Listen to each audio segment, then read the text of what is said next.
بسم اللہ الرحمن الرحیم السلام علیکم ورحمۃ اللہ وبرکاتہ۔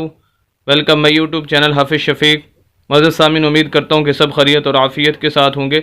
الحمدللہ نئی صورت کے ساتھ سورہ شمس جو کہ مکی صورت ہے، 15 آیات پر مشتمل ہے، اس کے ساتھ آپ حضرات کے سامنے حاضر ہیں۔ چند آیات انشاءاللہ آج اس پارٹ کے اندر ہم پڑھیں گے۔ پہلے پارٹ کے اندر ہمارا مقصد آپ کے سامنے اس کی چند آیات پڑھنا ہی نہیں ہوگا، بلکہ ان آیات سے نکلنے والے تمام اصول و ضوابط اور تجویدی قوانین آپ حضرات کے سامنے رکھیں گے، تاکہ آپ ان اصول و ضوابط اور تجویدی قوانین کو مد نظر رکھ کر بقیہ قرآن کی صحیح طریقے سے تلاوت کر سکیں، اور یہی ہمارا مقصد ہے۔ اگر آپ 24 گھنٹے میں 7 سے 8 منٹ نکال کر ہماری ویڈیوز کو سننا شروع کر دیں تو انشاءاللہ چند دنوں کے اندر آپ قرآن کو صحیح تجوید کے ساتھ پڑھنا سیکھ سکتے ہیں، جو کہ ہر مسلمان کے لیے سیکھنا ضروری ہے۔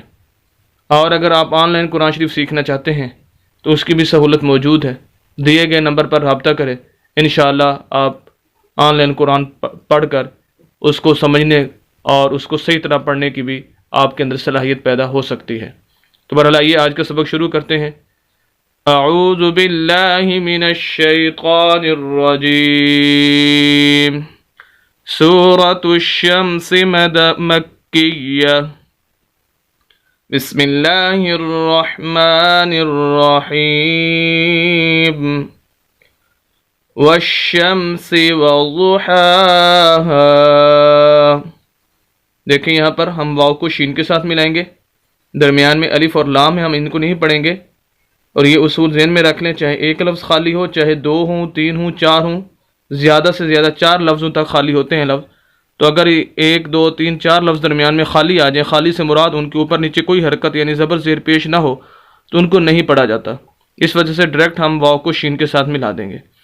واو کو شین کے ساتھ ملانے کی وجہ یہ ہے کہ شین مشدد ہے، شد والی ہے، تو جس لفظ کے اوپر بھی شد آ جائے گی اس کے بارے میں 2 اصول ذہن نشین کر لیں۔ ایک یہ کہ شد والے لفظ کو 2 مرتبہ پڑھا جائے گا، ایک مرتبہ پچھلے لفظ کے ساتھ ملا کر یعنی واو کو ہم شین کے ساتھ ملائیں گے، اور دوسری مرتبہ اس شین کے اوپر یا شد والے لفظ کے اوپر یا نیچے کوئی نہ کوئی حرکت ضرور موجود ہوگی، اس کے ساتھ اس کو پڑھنا ہوگا، جیسے یہاں پر زبر ہے، تو اس وجہ سے ہم واو کو شین کے ساتھ ملائیں گے۔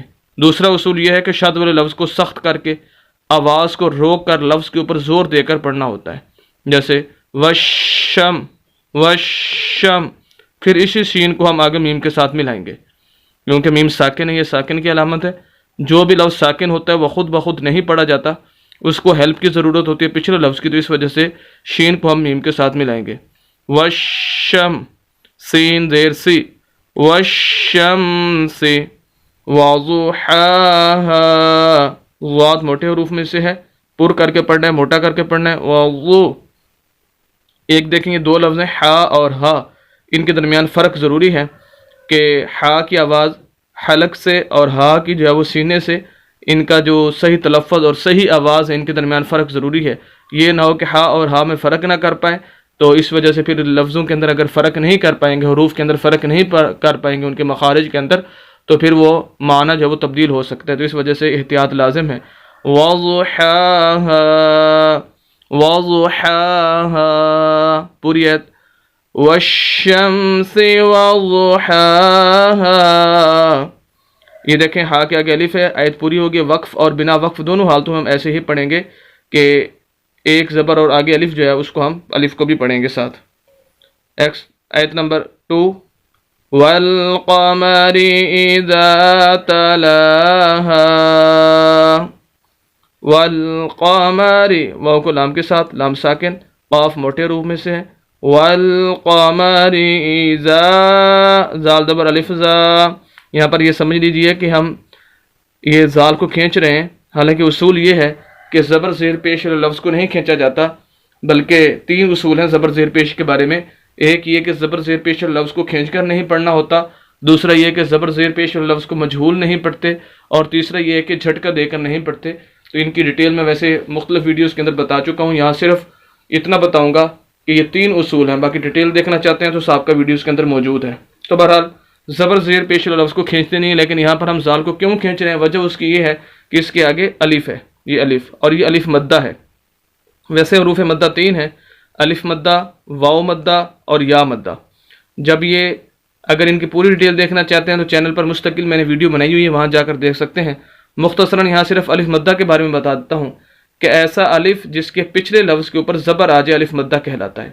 ہر وہ الف جس کے پچھلے لفظ پر زبر ہو الف مدہ کہلائے گا، اور ایسے لفظ کو لمبا کر کے کھینچ کر پڑھنا ہوگا. اس وجہ سے ہم زال کو کھینچ رہے ہیں، وگرنہ زبر زیر پیش لفظ کو کھینچتے نہیں ہیں. تو بہرحال والقمر اذا تلاہا، تا کے آگے لام کے اوپر کھڑی زبر ہے، اس وجہ سے لام کو لمبا کریں گے. تلاہا، ہا کے آگے الف، اور یہ بھی الف مدہ ہے، اس وجہ سے ہا کو لمبا کر رہے ہیں. یہاں پر بھی وضحاہا تلاہا، یہ تقریباً ہر آیت کے آخر میں اس طرح آئے گا. تو یہ الف مدہ ہے، ایسا الف جس کے پچھلے لفظ کے اوپر زبر ہو الف مدہ کہلاتا ہے، جیسے یہاں میں ڈیٹیل بتا چکا ہوں. تو یہاں پر بھی وہی ہے، تو اس وجہ سے ہا کو لمبا کریں گے. تو بہرحال پوری آیت ہماری ہو جائے گی والقمر اذا تلاہا. آیت نمبر 3 والنہار اذا جلاہا. یہاں پر غنہ کریں گے، واو کو نون کے ساتھ ملائیں گے، درمیان میں الف اور لام میں، خالی نہیں پڑھیں گے. یہاں پر غنہ جو ہے وہ ہمیشہ نون مشدد اور میم مشدد، یعنی نون کے اوپر شد آ جائے جیسے یہاں پر ہے، یا میم کے اوپر شد آ جائے تو وہاں پر ہمیشہ غنہ ہوتا ہے. غنہ کہتے ہیں ناک میں آواز لے جانے کو. تو تنوین پر بھی غنہ ہوتے ہیں، یعنی دو زبر دو زیر دو پیش اگر تنوین ہو لفظ کے اوپر تو وہاں پر بھی غنہ ہوتا ہے. تو اسی طرح نون مشدد اور میم مشدد پر بھی غنہ ہوتا ہے. تو یہاں پر غنہ کریں گے، ناک میں آواز جائے گی. والنہار، ہا کے آگے الف مدہ، اس وجہ سے ہا کو لمبا کریں گے. والنہار اذا، زال کے آگے الف مدہ، اذا جلاہا، جیم کو لام کے ساتھ ملا رہے ہیں اور لام کے اوپر کھڑی زبر ہے. اور وہی دو اصول پائے جائیں گے شد والے. ایک یہ کہ شد والے لفظ کو 2 مرتبہ پڑھا جائے گا، جیسے ایک مرتبہ ہم جیم کو لام کے ساتھ ملائیں گے اور دوسری مرتبہ اس لام کے اوپر خود کھڑی زبر ہے اس کے ساتھ اس کو پڑھنا ہوگا. تو جلا، اور دوسرا اصول یہ ہے کہ سخت کر کے آواز کو رو کر لفظ کے اوپر زور دے کر، تو لام کے اوپر زور دیں گے جلاہا. تو پوری آیت ہماری ہو جائے گی والنہار اذا جلاہا. 3 آیات آج ہم پڑھ رہے ہیں، دوبارہ ایک دفعہ ریپیٹ کر دیتا ہوں تینوں آیات. والشمس وضحاہا والقمر اذا تلاہا والنہار اذا جلاہا. امید کرتا ہوں کہ آج کی ویڈیو آپ بخوبی سمجھ چکے ہوں گے، اور خصوصاً جو اصول و ضوابط ان 3 آیات کی روشنی کے اندر بتائے گئے آپ ان کو بخوبی سمجھ چکے ہوں گے.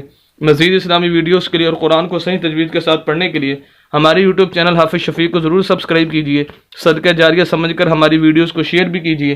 ملتے ہیں نیکسٹ ویڈیو کے اندر کل انشاءاللہ اس کے پارٹ 2 کے ساتھ. اجازت دیں، اللہ حافظ.